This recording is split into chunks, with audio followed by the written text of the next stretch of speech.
there's actually two PhDs that were involved in this project. They set up these small grow sheds that combine the Solatubes with LED lights. These were actually heliospectra LEDs. They had everything set up with grow room intelligence so that it actually had controls that would adjust the LED lights based on the levels of daylight coming in. Similar to what you'd see in most greenhouses nowadays that are using supplemental electric lighting. And this also adjusted air temperature, humidity, and everything. So really interesting setup. Believe it or not, those sheds were, extremely expensive to set up, probably around, $250,000 or something like that. Here's kind of a little view of the inside of the shed prior to the plants going in. And each one had 4 of our largest Solatubes. These are called the M74DS units, or the Sky Vaults, that utilize the collector and what we call the amplifier at the bottom, which is actually really designed for kind of a high base space to focus light downward. Of course, they also had the dimmers to control the photo periods. So very similar to the diagram that you saw on the slides earlier. And that's kind of, in the flowering stage, obviously. This was pretty packed with plants. And you might ask, what's the difference between the daylight and the electric lights that they were receiving? Well, one important thing to look at is the actual spectrum of light. Electric light is often focused on a very specific spectrum, as you can see here in the high pressure sodium chart. This is showing the actual spectrum of light that's being delivered. In the LEDs, it's a little different. It's got a couple blips in the blue and in the red. And a lot of the newer tunable LEDs, you can actually tune into specific light spectrums. But this plant response curve, this is what's called the McCree curve. This shows the spectrum of light that plants actually respond to. And you can see this in the background here. This is an actual measurement of the daylight being delivered by the Solatubes in these grow sheds. So you can see that it's delivering much more of that full spectrum light that the plant actually wants. So in terms of light, how much were they getting? And this is all taken from the research that was done by Dr. Jonathan Cachet of CCV Research. I'll mention in a moment, there's a white paper available with a lot more technical data here. But they were getting right in the neighborhood of 300 to 600 par, or ppfd, in terms of ambient light. And then there was sort of a bright spot, where the diffusers were directly above. They would sort of move around depending on sun position, but you were getting 900 to 1300 par or ppfd in that moving bright spot. Plenty to, produce cannabis growth, especially in the flowering period.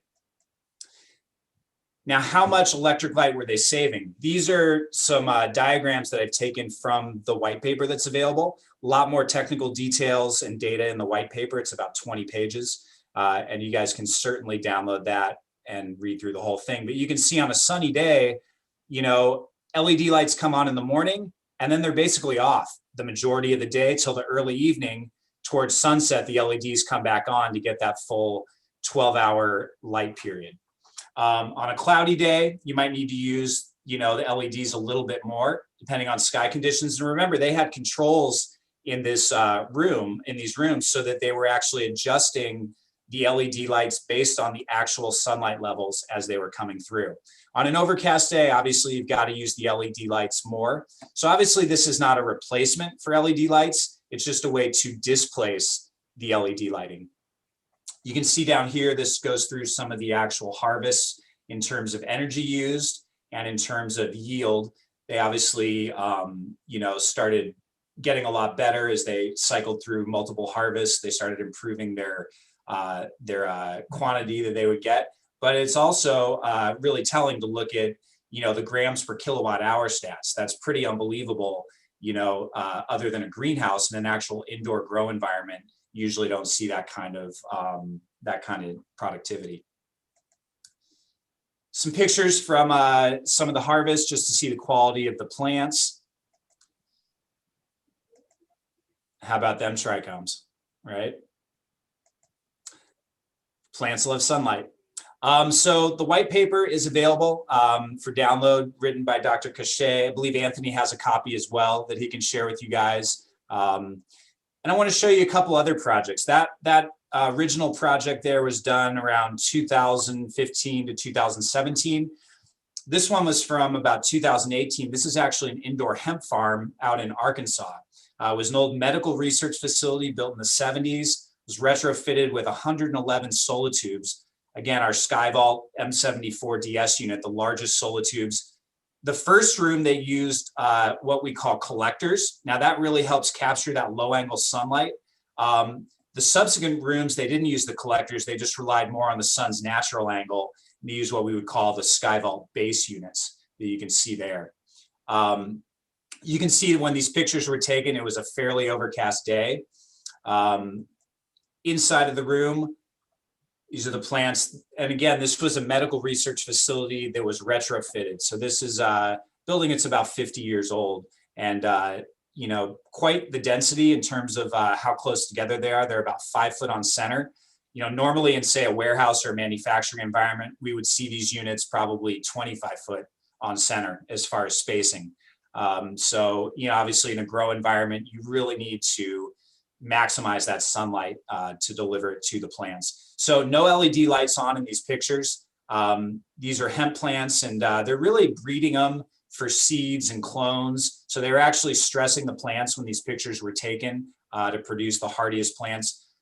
One thing that was really interesting that I learned on this project, you know, in producing clones, producing seedlings to sell to farmers that are transplanting outdoors, when they're grown in these rooms under the actual sunlight, they don't have to have a hardening period. They're pre-hardened per se. So there's no acclimation period when you're transplanting them outdoors. You don't have to slowly expose them to sunlight, which you can imagine for a farmer transplanting thousands of plants outdoors, that could be very time consuming to acclimate them over the course of like a week or 10 days to sunlight. So they're ready to go right into the fields. This was the second room they did. They used less units. They only had 2 rows instead of 3 because they found in the first room they were just getting so much light that they could actually cut it down a bit. This is a little more recent project. This one's in upstate New York near Ithaca. This one was designed by a group called Sunventive Zero that we've worked with in the past. Some of the original members of the Flourish Farms team actually work with these guys. So they've really taken it to another level in terms of designing with the Solatubes and also, you know, combining them with the electric lights and the controls. You can see the density here. These are about 4 foot on center, and then there's one row that's about 6 foot on center due to some structural members. Now, these use the same SkyVault units, the M74s with collectors. They also added what we call the thermal insulation panel, which is a dual glazed disc that we put in between the tubes. We'll use that in like extreme cold or extreme heat situations just to minimize the thermal differential. Those are some pictures of the room taken, you know, early in the vegetative stage. And then later on, that's about 3 weeks into flowering. And again, this is 12 of the SkyVault M74 DS units with collectors. I was told by the folks that ran this project, and these were hemp plants as well, that they didn't turn the electric lights on, the LED lights on, for the 12-hour light period during the months of May, June, and July. They were able to actually, in upstate New York, rely solely on the daylight provided by the Solatubes. This is a more recent project here. This one's kind of fun. I wanted to throw a little video clip in for you guys just so you can really see the density of how we're placing these on the roof. These are roughly 5 foot on center. These are installed 21 units in a room that's roughly 800 square feet. Oops. Thought I could play the video here. Yeah, here we go. Just to see how close they are together. That was taken just after the install. And they retrofitted that building in less than 2 days to put all those in. And that was actually a group that had installed Solatube for the first time on that project. So really pretty easy product to put in. That's a picture of the inside of the room. Still haven't even built out the 3rd row there, but it's going to be, you know, probably pretty rare that they're going to actually have to turn on the LED lights in that space. So thank you guys for your time. I hope that kind of opened your eyes to some other possibilities and other ways that we might be able to create energy efficient grow spaces. There's my contact info if you guys have any questions after the presentation. And there's a link to be able to download the white paper that I spoke of. Or again, you can just, get it from Anthony, or I can get it to you as well. Thank you very much. Yeah, your facility is very impressive, especially I wish you had a picture of the lunch break area with the tubes coming through the wall. All right, well, we'll move on because we're probably about 10 minutes behind. We'll move on to Walter from New Day Solar, who's going to discuss renewable energy in terms of solar and battery backup. So Mike, if you want to stop sharing, and then Walt, go ahead.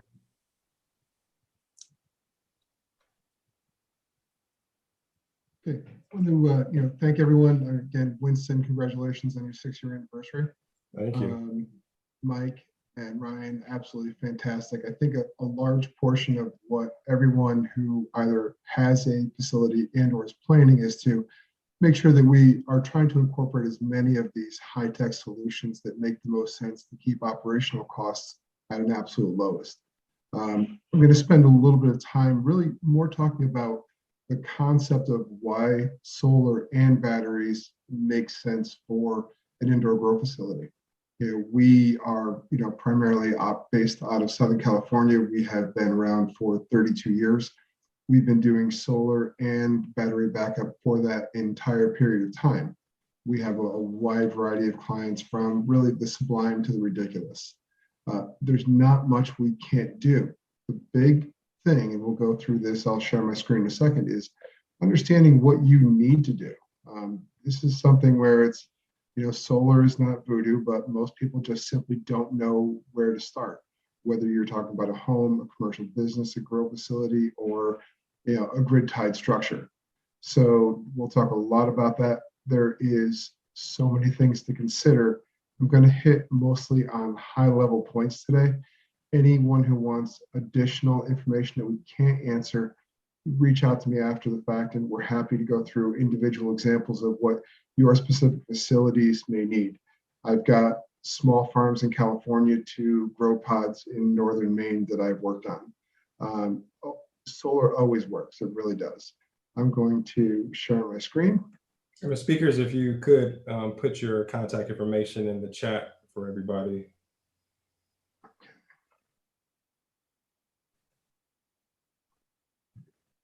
And can you see my presenter screen? Not my presenter screen, but the main screen. Yep.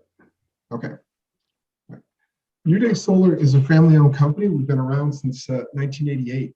We were founded by Scott Carlson. He was the original pioneer of solar and some of the oldest battery systems in Southern California. We have drawn from some of the best levels of talent and highest skilled creative talent around the country.